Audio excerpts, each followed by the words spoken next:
Hello बच्चों, चलिए प्रश्न को पढ़ते हैं। यदि एक लेंस के दोनों ओर माध्यम एक ही हो तो पतले लेंस की फोकस दूरी के लिए अपवर्तनांक तथा वक्रता त्रिज्याओं के पदों में सूत्र व्युत्पन्न कीजिए। यदि एक कांच लेंस कांच की अपेक्षा अधिक अपवर्तनांक के द्रव में डुबाया जाए तो इसकी फोकस दूरी एवं प्रकृति कैसे परिवर्तित होगी। चलिए सबसे पहले हम लिख लेंगे मूल अवधारणा। मूल अवधारणा जिस पर कि यह प्रश्न आधारित है, यह प्रश्न आधारित है लेंस अपवर्तन सूत्र पर। लेंस अपवर्तन सूत्र जो कि होता है 1/f बराबर mu minus 1 1/r1 minus 1/r2, जहां पर कि f है लेंस की फोकस दूरी, म्यू है लेंस के पदार्थ का अपवर्तनांक माध्यम के सापेक्ष और r1 और r2 उसके गोलीय पृष्ठों की वक्रता त्रिज्याएं हैं। चलिए हमें इसी सूत्र की व्युत्पत्ति करनी है। मान लेते हैं कि हमारे पास एक लेंस है और इस लेंस के पदार्थ का अपवर्तनांक हम मान रहे हैं कि है μ2 और यह जिस माध्यम में है हम मान लेते हैं कि उस माध्यम का अपवर्तनांक है μ1। अब चूंकि दोनों ओर के माध्यम समान है तो दोनों ओर के माध्यम का अपवर्तनांक होगा μ1 μ2। अब देखिए हमारा यह लेंस दो गोलीय पृष्ठों AB और CD से मिलकर बना है। दो गोलीय पृष्ठों AB और CD से मिलकर बना है जिनकी वक्रता त्रिज्याएं हम मान लेते हैं क्रमशः R1 और R2 हैं। AB की वक्रता त्रिज्या R1, CD की वक्रता त्रिज्या R2। अब यहां पर अगर हम मान लेते हैं कि इस लेंस के मुख्य अक्ष पर कोई बिंदु वस्तु है, ये रहा एक बिंदु वस्तु O रखी है। अब बच्चों देखिए क्या होगा, इस बिंदु वस्तु O का प्रतिबिंब इस गोलीय पृष्ठ AB के द्वारा, गोलीय पृष्ठ AB के द्वारा देखिए यहां पर एक किरण आपतित हुई और इसका प्रतिबिंब देखिए कहां बनाया जाएगा। हम बात कर रहे हैं फिलहाल गोलीय पृष्ठ AB की, तो AB के द्वारा इसका प्रतिबिंब बनाया जा रहा है I1 पर, I1 पर। तो यहां से किरण कुछ अपवर्तित होकर यहां पर मिलेगी। तो यहां पर बच्चों देखिए बनेगा प्रतिबिंब I1 पर, I1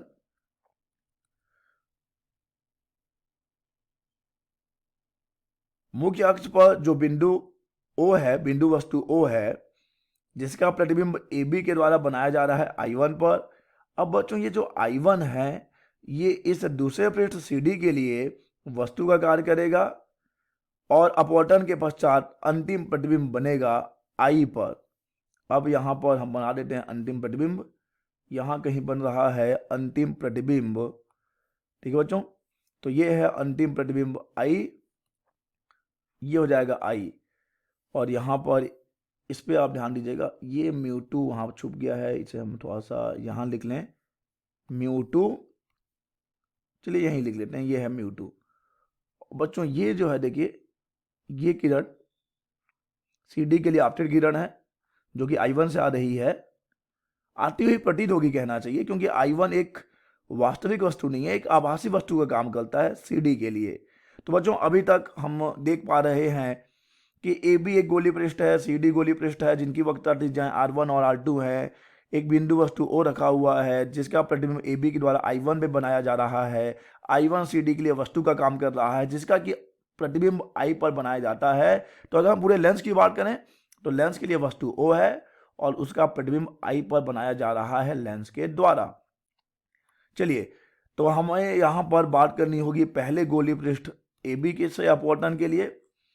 पहले पृष्ठ पर अपवर्तन के लिए देखिए प्रकाश जो है विरल माध्यम से सघन माध्यम में जा रहा है, तो हम यहां पर लिखेंगे μ2 माइनस μ1 बटे R1 बराबर μ2 बटे V1 माइनस μ2 और क्षमा कीजिएगा μ1 बटे U। इसे हम देते हैं समीकरण नंबर 1। देखिए बच्चों यहां पर R1 तो इस AB की वक्रता त्रिज्या हो गई और U है इसके लिए वस्तु की दूरी और AB के लिए प्रतिबिंब की दूरी है V1, इसे हम दिखा रहे हैं V1 से। तो बच्चों ए बी से अपवर्तन के लिए हमने अपवर्तन सूत्र लिख लिया है। अब हम बात कर लेते हैं सी डी से अपवर्तन के लिए।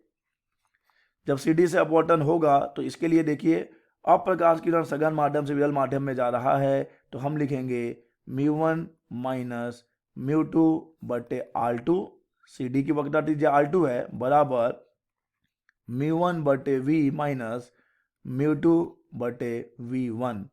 देखिए सी डी के लिए अगर हम देखें, सी डी के लिए वस्तु की दूरी ये हो जाएगी V1 सी डी, और प्रतिबिंब की दूरी हो जाएगी V, प्रतिबिंब की दूरी हो जाएगी V। सी डी के लिए प्रतिबिंब की दूरी V और वस्तु तो I1 है, तो उसके लिए वस्तु की दूरी V1 हो जाएगी। तो बच्चों ये है ए बी के लिए अपवर्तन सूत्र और ये है सी डी के लिए अपवर्तन सूत्र। इसे हम समीकरण नंबर 2 दे रहे हैं। अब हम समीकरण 1 व 2 को जोड़ देंगे। समीकरण 1 व 2 को जोड़ने पर, 1 व 2 को जोड़ने पर देखिए यहाँ पर हमारे पास है μ2 माइनस μ1 बटे R1 प्लस μ1 माइनस μ2 बटे R2 बराबर हो जाएगा μ2 बटे V1 माइनस μ1 बटे U प्लस μ1 बटे V माइनस μ2 बटे V1। अब यहाँ से देखिए μ2 बटे V1 और μ2 बटे V1 कट जाएगा। यहाँ से हम μ2 माइनस μ1 कॉमन निकाल लेंगे, तो यहाँ पे हमारे पास μ2 माइनस μ1 तो कॉमन आ गया। यहाँ पे आ जाएगा 1 बटे R1 1 बटे R2। यहाँ पे हमें ऋण लगाना पड़ेगा क्योंकि ये μ1 माइनस μ2 है, तो यहाँ से हम माइनस कॉमन निकालेंगे तभी तो ये μ2 माइनस μ1 होगा, और यहाँ से हम कॉमन निकाल लेंगे μ1, तो ये आ जाएगा 1 बटे V माइनस 1 बटे U। अब हम ले जाके इसको यहाँ भाग दे देंगे, ठीक है बच्चों। तो जब हम भाग देंगे तो हमारे पास बचेगा μ2 बटे μ1 माइनस 1, 1 बटे R1 माइनस 1 बटे R2, और ये बराबर हो जाएगा 1 बटे V माइनस 1 बटे U के। अब देखिए μ2 बटे μ1 इस लेंस के पदार्थ का अपवर्तनांक होगा माध्यम के सापेक्ष, तो इसे हम लिख सकते हैं केवल म्यू। लेकिन ध्यान दीजिएगा म्यू लेंस के पदार्थ का अपवर्तनांक है माध्यम के सापेक्ष, जिस भी माध्यम में उसे रखा गया है, 1 बटे R1 माइनस 1 बटे R2, और ये मिल गया 1 बटे V माइनस 1 बटे U। बच्चों अगर वस्तु अनंत पर होती, मान लेते हैं कि वस्तु कहाँ पर है, वस्तु अनंत पर है, तो प्रतिबिंब कहाँ बनेगा, तो प्रतिबिंब फोकस में बनेगा। अर्थात अगर U को अनंत ले लिया जाए तो V बराबर हो जाएगा F। तो चलिए इस मान को यहाँ रख देते हैं, तो हमें मिल जाएगा 1 बटे F माइनस 1 बटे अनंत बराबर म्यू माइनस 1 1 बटे R1 माइनस 1 बटे R2, और 1 बटे अनंत तो शून्य हो जाएगा, तो 1 बटे F बराबर आ जाएगा म्यू माइनस 1 बटे R1 माइनस 1 बटे R2। यही है लेंस निर्माता सूत्र, यही है लेंस से अपवर्तन के लिए अपवर्तन सूत्र, यही है लेंस की फोकस दूरी का व्यंजक। चलिए बच्चों, अब हम चलते हैं इस प्रश्न के दूसरे भाग पर। कहा गया है कि अब हम कांच के लेंस को कांच की अपेक्षा अधिक अपवर्तनांक वाले द्रव में डुबा रहे हैं। चलिए बच्चों, पहले हम ये मान लेते हैं कि हमारा लेंस है अभी हवा में, तो जब हवा में होगा तो मान लेते हैं उसकी फोकस दूरी FA है, तो ये हो जाएगा A म्यू G माइनस 1 1 बटे R1 माइनस 1 बटे R2। ठीक है बच्चों, जब लेंस हवा में होगा तो हम लेंस के पदार्थ का अपवर्तनांक लेंगे माध्यम के सापेक्ष, जो कि हवा है। अब अगर हम उसे डुबा देते हैं किसी द्रव में, तो मान लेते हैं कि उसकी फोकस दूरी FL हो जाती है, तो 1 बटे FL बराबर हो जाएगा, इसे 1 का नाम दीजिए, 1 बटे FL बराबर हो जाएगा। अब हम लेंस के पदार्थ का अपवर्तनांक लेंगे द्रव के सापेक्ष, L म्यू G माइनस 1 बटे R1 माइनस 1 बटे R2, इसे हम दे रहे हैं समीकरण नंबर 2।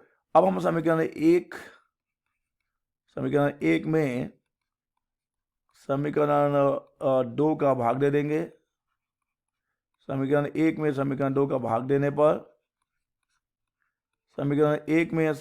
का भाग देने पर, चलिए जब हम भाग दे रहे हैं तो देखिए हमें जो मिलेगा वो मिल जाएगा FL बटे FA बराबर मिल जाएगा A म्यू जी माइनस 1 भागित L म्यू जी माइनस 1, ए mu G minus 1, L mu G minus 1, F L बटे एफ ए।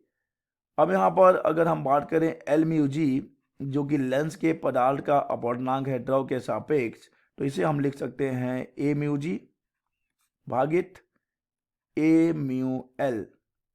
ठीक है बच्चों, तो चलिए इस मान को यहाँ रख दें, तो हमें एफ एल बटे एफ ए बराबर मिल जाएगा ए म्यू जी माइनस 1 भागित ए म्यू जी भागित ए म्यू एल माइनस 1, ये स्मॉल एल है। तो यहाँ से हमें मिल रहा है एफ एल बटे एफ ए बराबर A mu L A mu G minus 1 भागित A mu G minus A mu L. ठीक है बच्चों, ये सूत्र हमारे काम का है, क्योंकि इसी से हम निष्कर्ष निकालेंगे। एफ एल बटे एफ ए बराबर हमें मिला हुआ है, देख लीजिए A mu L A mu G minus 1 बटे A mu G minus A mu L. अब चूंकि बच्चों देखिए यहाँ पर ए म्यू एल तो सदैव 1 से बड़ा ही होगा, किसी भी द्रव का अपवर्तनांक 1 से बड़ा ही होगा, इसीलिए ए म्यू जी माइनस 1 बड़ा होगा ए mu G minus A mu L से। ठीक बच्चों, अर्थात यहाँ पे हम देख सकते हैं कि यहाँ पे जो क्वांटिटी हमें, जो राशि यहाँ मिलेगी ए म्यू जी, यहाँ पे जो हमें राशि मिल रही है ए म्यू जी माइनस 1, इस राशि से बड़ी ही होगी, और इस राशि में हम इस राशि का गुणा भी कर रहे हैं जो कि 1 से बड़ी है। अर्थात बच्चों हम कह सकते हैं कि यहाँ पे अंश जो है हर से बड़ा होगा, और जब अंश यहाँ पर हर से बड़ा होगा तो स्पष्टतः एफ एल बड़ा ही होगा एफ ए से।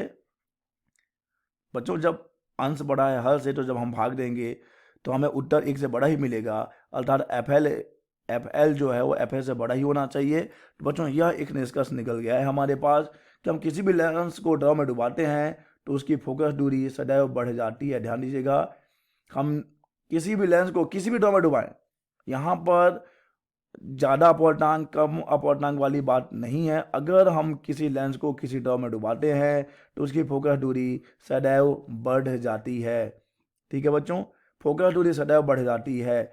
अब हम आते हैं कि अगर अपवर्तनांक, इस सूत्र की बात करें, अगर जो जैसा कि प्रश्न में दिया गया है अधिक अपवर्तनांक वाले द्रव में डुबा दिया जाए, अर्थात अगर ऐसा हो जाए कि ए म्यू एल बड़ा हो किससे, ए म्यू एल बड़ा हो ए म्यू जी से, ए म्यू एल बड़ा है ए म्यू जी से, कहने का तात्पर्य है कि द्रव का अपवर्तनांक उस लेंस के अपवर्तनांक से ज़्यादा है।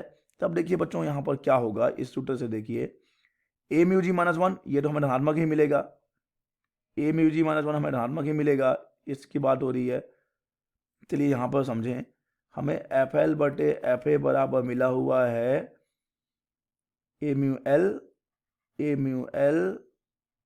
म्यू जी माइनस 1 भागित A mu G minus A mu L.